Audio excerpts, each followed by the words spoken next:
that's basically it. Like you sit in silence and you just allow these thoughts to come forward.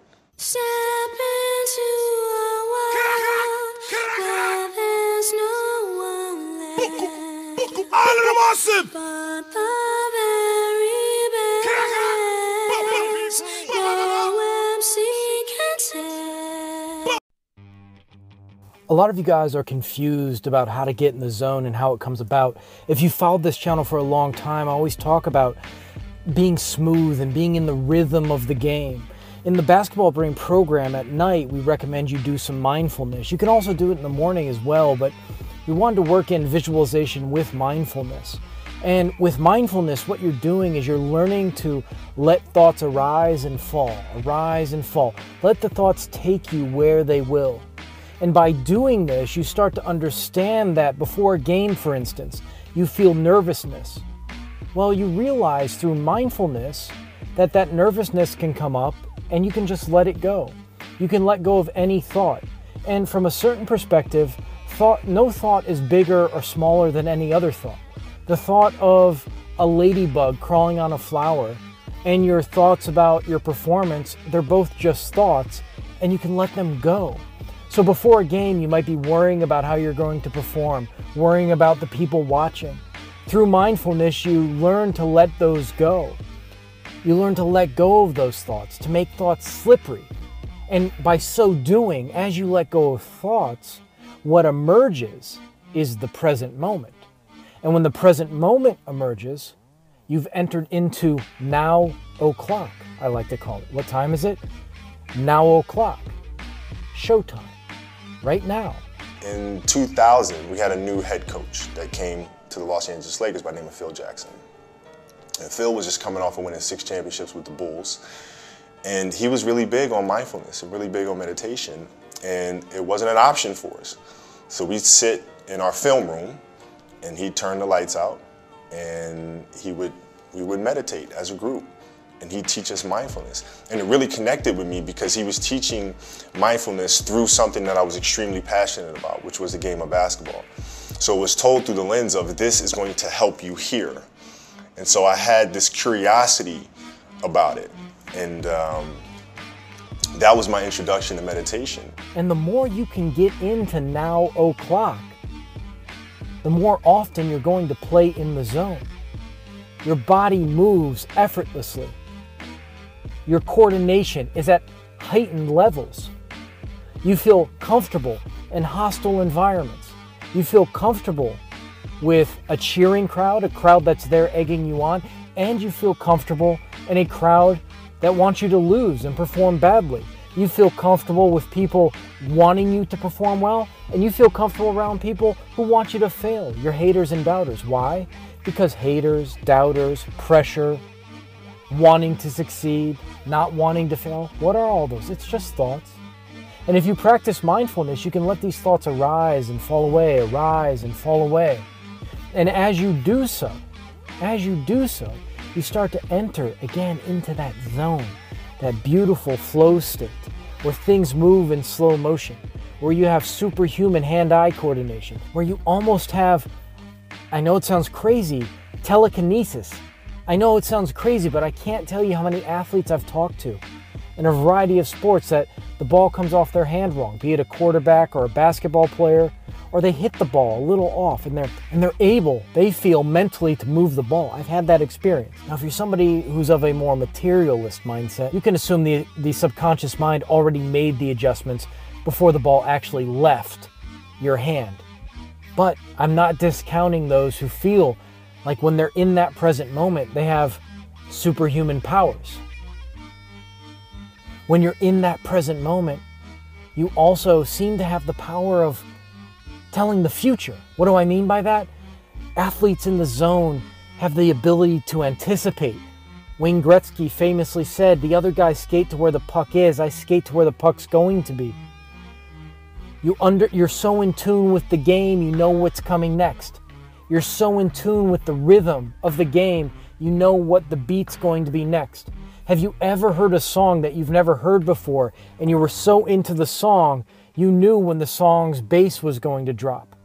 You knew when certain instruments were going to come in or the chorus was going to come in, and you had never heard the song before. You start to develop that with the sport you play. Getting into the present moment by letting go of the thoughts you don't want, the feelings you don't want. That allows you to slip into that present moment where all of these supernatural, they seem supernatural anyways, these supernatural abilities arise within you.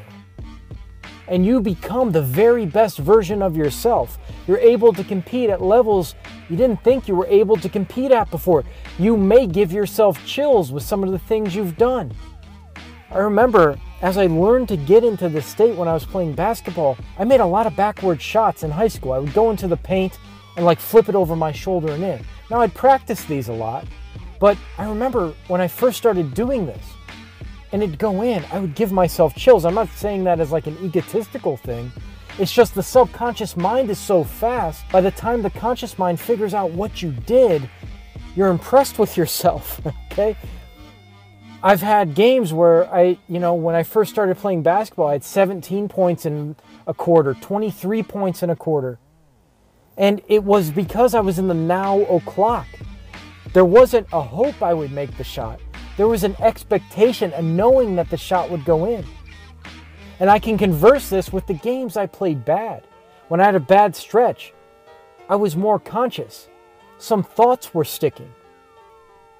Some doubts maybe were sticking. And you have to learn to let go of those. I'll end with this. Sometimes what you need to release is just a low-level, subtle feeling of doubt or being uncertain. It's not a fully formed level verbally or even pictorially in your mind. It's just this vague feeling that's there. And if you can subtly feel that and notice that your mind secretly is grabbing it and you can let that go, you will start to find the zone more. That little voice within you that maybe is not a voice yet. It's kind of like there's a part of your mind that just gives you a weird look like you can't do this. A doubting look like you can't do this. If you can let go of that, you'll find that those subtle emotions, you'll find yourself going into the present moment. That's basically it. Like you sit in silence and you just allow these thoughts to come forward and you get a chance to observe the self and things that may be lying beneath the surface that if you don't have that time to sit quietly on your own, you'll never pay attention to. You can do this with anything, with school, with sports, in a relationship. Letting go of all thoughts and entering into now o'clock. I'll give you a quick visualization. I always say I'm going to end on one thing, and I always give you one more thing. In the new Basketball Brain program that's coming, as well as my personal programs I make for people in other areas of life, one way to help you learn mindfulness, to let go of things, is imagine your brain, imagine your mind like a bunch of little hands. And what your mind does is these little hands just grab onto every thought that comes through. And something you can visualize is all the hands that make up your brain/mind. Just imagine a jumble of hands. Just imagine them going limp, loose, and letting all the thoughts and feelings flow through without grabbing. I often do this. I imagine my brain as like a pair of hands or a bunch of hands grabbing some thought. And then I imagine those hands opening and letting the thought and the feeling flow through and not holding on to it. Just going with the flow, so to speak. And what's interesting when you do that, your willpower also is strengthened. Because from that present moment state, with no extraneous emotions that are like a ballast holding you down, with no thoughts distracting you, get this superhuman concentration. And then when you use your will, there's nothing blocking your will. Sometimes when we use our will, a bunch of emotions start hanging on to our will and blocking it, getting in the way of it. But when you let go of all of that and then use your will, nothing's blocking your will. Okay? So learn to be mindful. Mindful means you're aware of your mind so you can let go of your mind. It's really a letting go technique. It's releasing all thoughts until you enter into the present moment and you enter into the flow state. One might say you step into a world where there's no one else and you actually are with the very, very best when you're in that present moment. Step into a world where there's no one Massive! But the very best no MC can take. Make sure you hit up basketballbrain.com and also check out the Mamba protocols. This lesson is a lesson from that program. It's a mini program. It's a great add-on. It's a great add-on to the Basketball Brain program. There's nothing like it that's ever been made. It delves into Kobe Bryant's mind in a way that's never been seen before. And I use a lot of interviews and other things from his life to really paint a picture of his mentality, and it'll help you develop that mentality in yourself. The Mamba protocols, the link's in the description.